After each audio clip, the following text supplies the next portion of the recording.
Halo, perkenalkan nama saya Yustika Loloang, NIM 185070116, Fakultas Matematika dan Ilmu Pengetahuan Alam, Program Studi Pendidikan Biologi. Saat ini saya akan membawakan materi tentang metabolisme mikroba.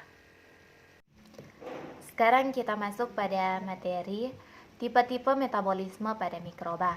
Yang pertama, bakteri autotrof, dan yang kedua, bakteri heterotrof. Tipe-tipe metabolisme pada mikroba, bakteri autotrof. Bakteri autotrof adalah bakteri yang bisa membuat makanan sendiri dari senyawa organik. Untuk dapat membuat makanannya, bakteri ini memerlukan menyusun makanan. Bakteri autotrof berasal dari kata auto yang berarti sendiri dan trofien yang berarti makanan. Jenis-jenis bakteri autotrof yang pertama, fotoautotrof. Bakteri fotoautotrof adalah bakteri yang dapat membuat makanannya sendiri dengan menggunakan energi berasal dari cahaya matahari atau dengan proses fotosintesis. Bakteri fotoautotrof mempunyai pigmen-pigmen fotosintetik antara lain yang pertama, pigmen hijau yang disebut dengan bakteriologi klorofil atau bakterioviridin. Yang kedua, pigmen ungu atau bakteriohodopsin. Dan yang ketiga, pigmen kuning atau karoten. Yang keempat, pigmen merah atau bakteriopurpurin. Yang kedua, jenis-jenis bakteri autotrof, bakteri kemoautotrof. Bakteri kemoautotrof ialah bakteri yang dapat membuat makanannya sendiri dengan menggunakan energi kimia.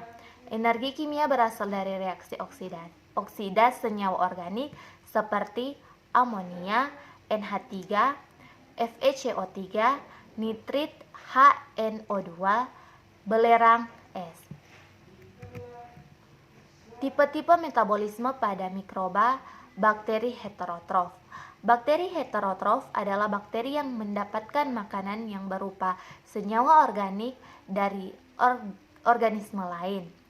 Bakteri heterotrof berasal dari kata hetero yang berarti lain dan trofien yang berarti makanan.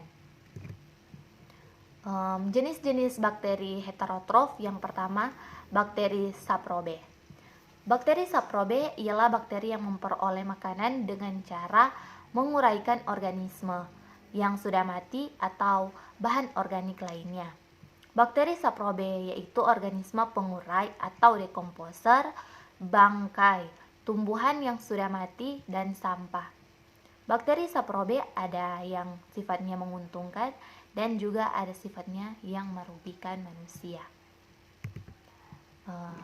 Kedua, bakteri parasit merupakan bakteri yang mendapatkan makanan dari tubuh organisme lain yang ditumpanginya. Bakteri parasit umumnya berasal dari patogen atau menimbulkan penyakit bagi tubuh inangnya.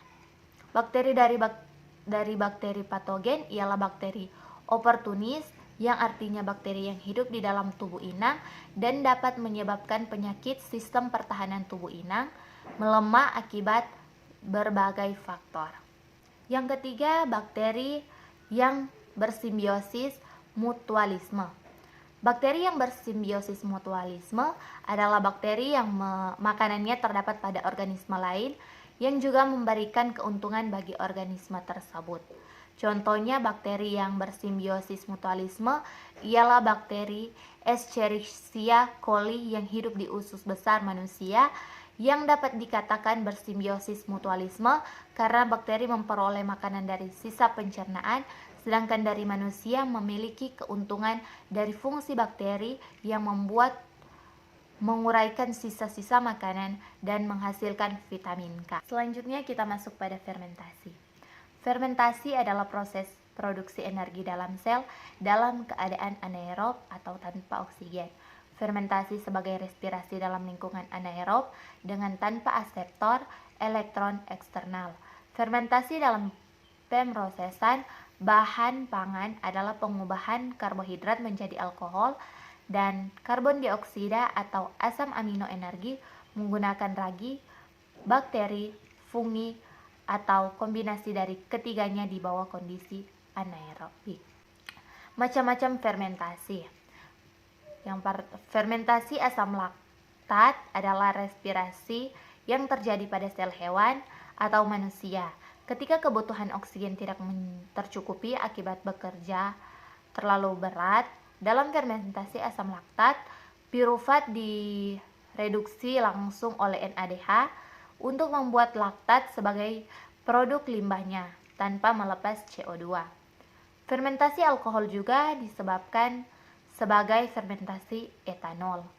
Adalah proses biologi di mana gula seperti glukosa, fruktosa, dan sukrosa diubah menjadi energi seluler dan juga menghasilkan etanol dan karbon dioksida sebagai produk.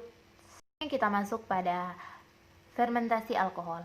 Fermentasi alkohol adalah proses reaksi mikroorganisme dalam bentuk ragi dan glukosa yang mengalami oksidasi untuk menghasilkan etanol dan CO.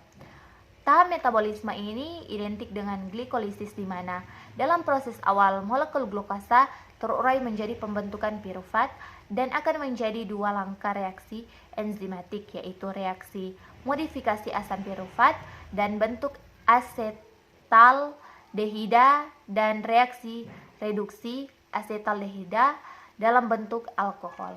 Sekarang kita masuk pada fermentasi asam laktat. Fermentasi asam laktat terbagi menjadi dua kelompok. Yang pertama, fermentasi asam laktat homofermentatif. Homofermentatif menggunakan glikolisis melalui jalur EMP. Bakteri asam laktat homofermentatif menghasilkan mayoritas asam laktat dengan sedikit produk samping, yaitu gliserol, etanol, asetat, format, dan CO2. Yang kedua, fermentasi asam laktat heterofermentatif. Heterofermentatif menggunakan glikolisis melalui jalur HMP. Pada fermentasi asam laktat heterofermentatif, bakteri yang diakibatkan adalah bakteri gram positif yang tidak membentuk spora dan dapat memfermentasikan karbohidrat untuk menghasilkan asam laktat. Selanjutnya, sifat fermentasi. Fermentasi terbagi dua tipe berdasarkan tipe kebutuhan akan oksigen, yaitu tipe aerobik dan anaerobik. Selanjutnya kita masuk pada mikroba yang berperan dalam fermentasi. Yang pertama, mikroba jenis bakteri, dan yang kedua, mikroba jenis fungi. Selanjutnya, contoh produk fermentasi menggunakan mikroba. Yang pertama, yogurt. Yang kedua, keju, roti, tempe, nata de coco, dan kecap. Sekian dari presentasi saya mengenai materi metabolisme pada mikroba. Saya ucapkan terima kasih.